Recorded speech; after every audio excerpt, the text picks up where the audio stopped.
Hey FBC, welcome kids. How are you today? I hope you're enjoying the weather today.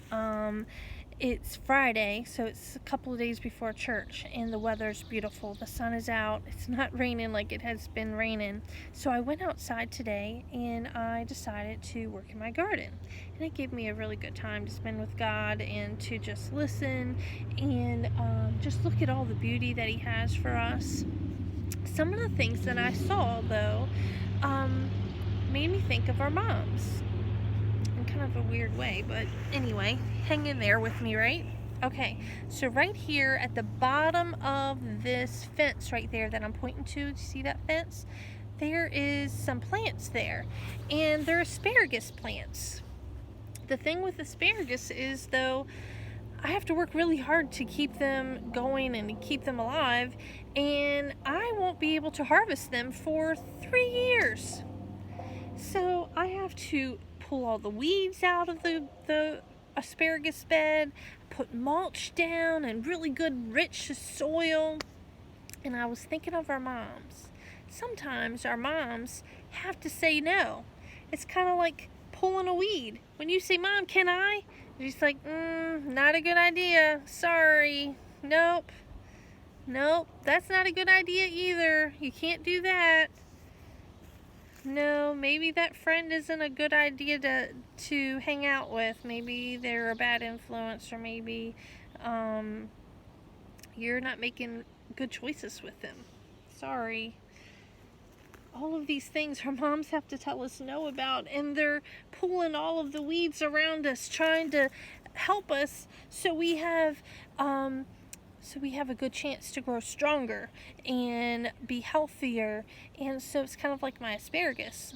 I have to keep all the weeds out of that bed so it will grow strong and it'll come back next spring, and then in the following spring I'll be able to harvest it like it was intended to.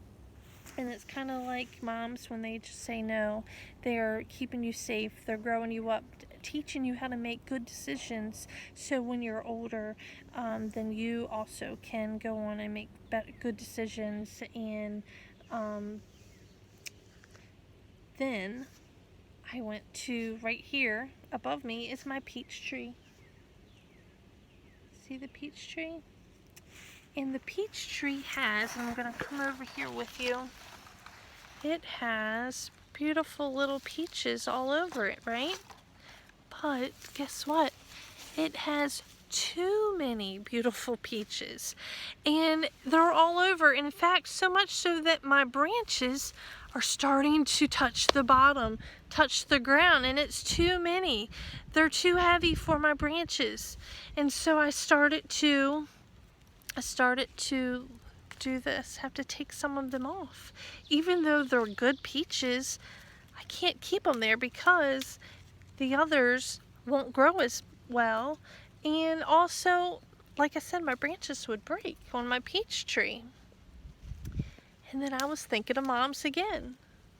Sometimes they tell us no, or they say we can't do this or that because it might be too much for us. So how many of you do piano or karate or baseball, basketball, football?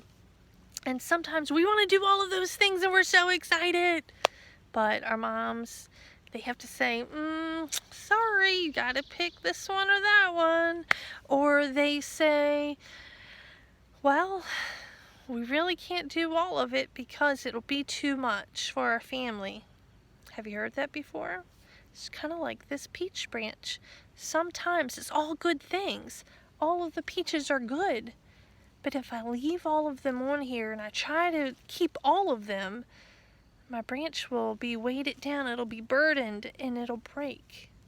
So sometimes when your moms say no, you gotta trust that they are doing it for the right reasons and that they know what's best for you.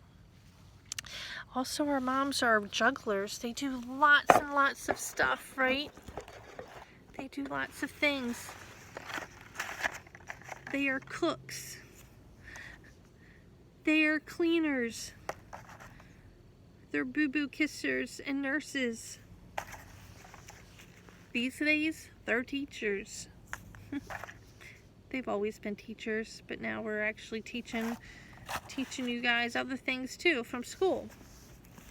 They do lots of things, right? And they juggle lots of things. And it's hard to juggle it all. It's hard to, look, I'm not a juggler and I can't juggle it all, and it's hard to keep all of them in my hand, but moms, they do it. They keep it all together, right? And sometimes we drop them and sometimes we mess up, but we do the best we can. Make sure you thank your mom. She has lots of things she's juggling these days, okay? Give her a big hug, give her a big kiss. Tell her some wonderful things that you love about her. Your favorite things. Why do you love mom? What are your favorite things she does for you? Remember, sometimes being a mom is hard. We have to say no. Sometimes we don't want to, but we have to, because we know in the end it's going to be better for you, okay? So make sure you thank a mom. I'm going to end with a couple of verses, okay? In Proverbs 31, it's a beautiful book in the Bible and chapter in the Bible that talks about the virtuous woman. And I'm going to start with verse 26. She opens her mouth with wisdom, and on her tongue is the law of kindness. She watches over the ways of her household and does not eat the bread of idleness. Her children rise up and call her blessed. Her husband also, and he praises her. Many daughters have done well, but you excel them all.